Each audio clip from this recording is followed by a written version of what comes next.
이 개념이 궁금했다. 제110회 율법 15. 하나님이 담보물을 돌려주라 하신 이유. 사람들은 일반적으로 법을 잘 만들면 세상이 더 나아지리라고 생각하곤 합니다. 법을 잘 만들면 세상이 더 좋아지고 더 행복해지리라고 생각하곤 합니다. 그런데 그렇습니까? 그렇지 않습니까? 아주 유감스럽게도 그렇지 않습니다. 인류는 정치, 경제, 사회, 문화, 철학, 과학 등 모든 분야에서 비약적인 발전을 이루어왔습니다. 법도 마찬가지입니다. 법의 종류가 엄청나게 많이 늘어났다는 사실과 법전의 두께가 엄청나게 많이 두꺼워졌다는 사실만으로도 법이 얼마나 비약적인 발전을 이루어왔는지 능히 짐작할 수 있습니다. 그렇다고 해서 세상이 더 나아졌다고, 더 좋아졌다고, 더 행복해졌다고 말할 수는 없습니다. 법 체계가 잘 갖추어져 있는 나라의 국민이 그렇지 않은 나라의 국민보다 반드시 더 나은 삶, 더 좋은 삶, 더 행복한 삶을 사는 것이 아니라는 사실을 통해서도 법의 발전과 사람의 삶이 반드시 일치하는 것은 아니라는 것을 확인할 수 있습니다. 그런데 이 사실이 우리를 아주 곤혹스럽게 만듭니다. 법을 잘 만들면 사람의 삶이 더 나아지고 더 좋아지고 더 행복해져야 하는데 꼭 그렇지만은 않다는 사실이 우리를 아주 곤혹스럽게 만듭니다. 왜 이런 현상이 일어날까요? 왜 법의 발전과 사람의 삶이 일치하지 않을까요? 세 가지 측면에서 그 이유를 말씀드릴 수 있을 것 같습니다. 법의 발전과 사람의 삶이 일치하지 않는 첫 번째 이유는 사람이 법을 만들기 때문입니다. 법은 사람과 사람과의 관계를 다루고 있습니다.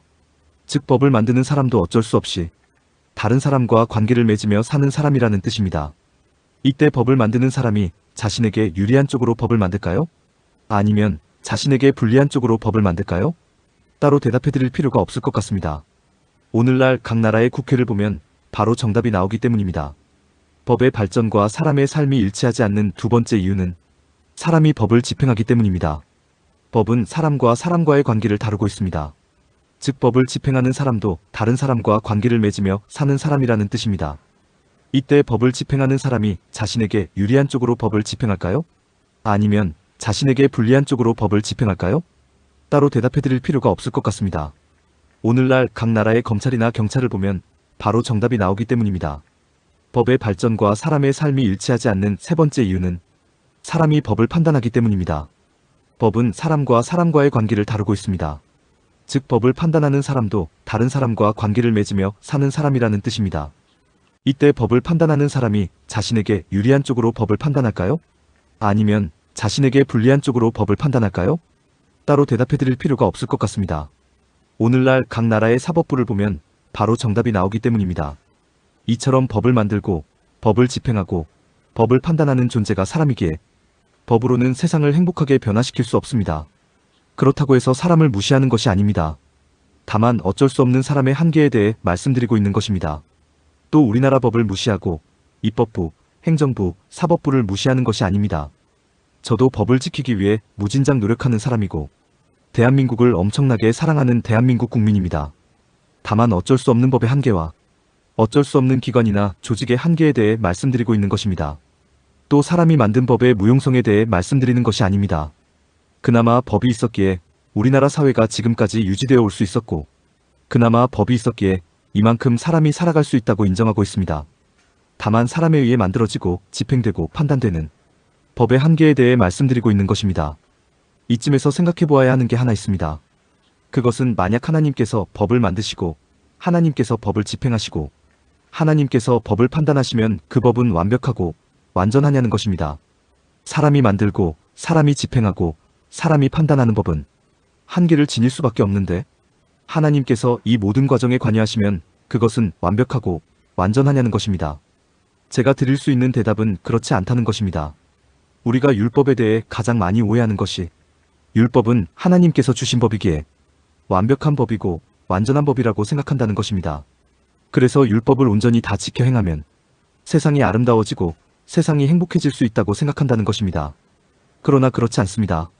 하나님께서 율법을 집행하고 판단하는 것은 차치하고서라도 하나님께서 주신 율법의 내용부터가 불확실하고 불완전하고 허술하기가 이루 말할 수 없다는 것을 성경에서 쉽게 확인할 수 있습니다.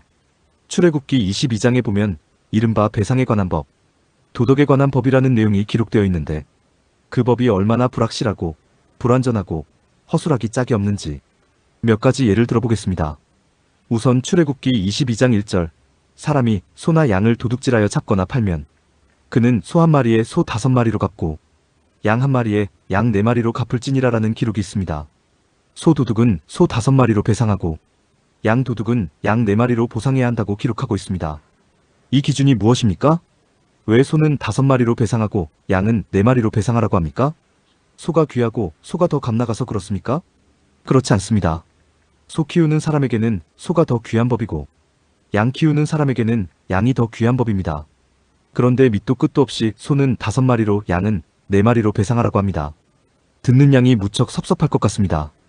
또 배상하라고만 했지. 배상하지 않았을 경우 어떻게 해야 하는지에 대해서는 일체 설명이 없습니다. 하나님께서 주신 법이라 뭔가 대단할 것으로 생각했는데 기준도 아주 애매모호하고 사후 조치도 없습니다. 이것을 과연 법이라고 할 수 있는지 의문을 떨쳐낼 수 없습니다. 또 출애굽기 22장 5절. 사람이 밭에서나 포도원에서 짐승을 먹이다가 자기의 짐승을 놓아 남의 밭에서 먹게 하면 자기 밭에 가장 좋은 것과 자기 포도원에 가장 좋은 것으로 배상할지니라라는 기록이 있습니다. 여러분이 소를 키운다고 가정해보겠습니다. 여러분의 소가 이웃의 배추밭에 들어가서 배추 100포기를 망쳐놓았습니다. 그래서 배상해야 합니다. 이때 여러분은 여러분 밭에 있는 가장 좋은 배추 100포기를 정성껏 골라 그것으로 배상하시겠습니까? 아니면 대충 100포기를 채우고 마시겠습니까? 전자입니까? 후자입니까? 대부분 후자일 것입니다. 그렇다면 사후 조치에 관한 내용도 기록이 되어 있어야 합니다. 가장 좋은 것으로 배상하지 않았을 경우 어떻게 해야 하는지에 관한 내용도 기록이 되어 있어야 합니다. 그런데 그런 기록이 일절 없습니다. 하나님의 법이 참 허술한 것 같습니다. 하나님의 법이 참 불완전하고 불확실한 것 같습니다. 또 우리가 정말로 이해하기 힘든 법이 있습니다. 그 법은 출애굽기 22장 25절로 26절. 내가 만일 너와 함께한 내 백성 중에서 가난한 자에게 돈을 꾸어주면 너는 그에게 채권자 같이 하지 말며 이자를 받지 말 것이며 네가 만일 이웃의 옷을 전당 잡거든 해가 지기 전에 그에게 돌려보내라라는 내용의 법입니다. 채권자 같이 행세하지 말라는 것은 이해해 줄 수 있습니다. 그러나 이자는 받지 말라는 내용, 전당 잡은 옷을 해지기 전에 돌려보내라는 내용은 아무리 이해해 주려고 해도 이해할 수가 없습니다. 물론 돈을 꾼 사람이 가난한 사람이라는 단서 조항이 있기는 있습니다. 그런데 가난한 사람이 돈을 꾸지 부자가 돈을 꾸겠습니까? 꾸어준 돈을 못 받으면 하나님께서 대신 갚아줄 것도 아니면서 이자도 받지 말고 전당 잡은 옷을 해지기 전에 돌려보내라는 법을 주시는 것은 아무리 생각해도 이해하기 힘든 법입니다. 지금까지 3가지 법을 살펴보았습니다. 여러분께 여쭈어 보겠습니다. 우리가 살펴본 3가지 법을 법이라고 할 수 있겠습니까? 없겠습니까? 법이라고 할 수 없습니다. 법은 인과관계가 명확해야 하고 책임관계가 명확해야 하고 징벌관계가 명확해야 하고 무엇보다도 기준이 명확해야 합니다. 그런데 그런 것을 일체 발견할 수 없었습니다. 따라서 이것은 법이 아닙니다. 법이 아니라면 무엇이겠습니까? 그 대답은 아주 간단합니다. 하나님의 율법은 법이 아니라 지침이고 교훈이고 가르침입니다. 이런 것은 옳지 않은 것이고 저런 것은 옳은 것이라는 가르침이고 이런 것은 권장할 만한 것이고 저런 것은 권장해서는 안 된다는 가르침입니다. 이것이 아주 중요합니다.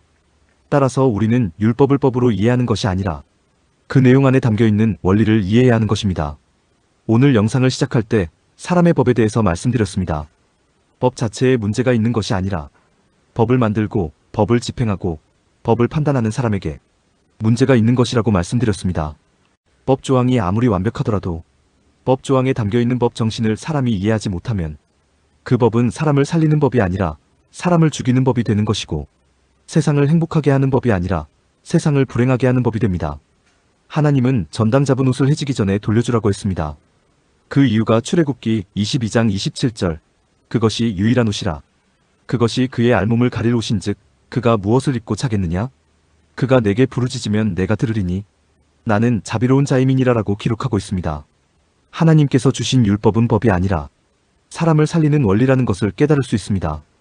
율법에 흐르는 하나님의 심정과 마음, 율법에 흐르는 하나님의 성품과 속성, 율법에 흐르는 하나님의 가치와 원리를 온전히 이해하실 수 있기를 바랍니다. 오늘 내용에 공감하셨다면 구독과 좋아요, 알림 설정 부탁드립니다. 하나님의 말씀을 바르게 전하는데 큰 도움이 될 것입니다. 평등하고 공정하며 정의롭고 행복한 세상을 이루는데 큰 도움이 될 것입니다.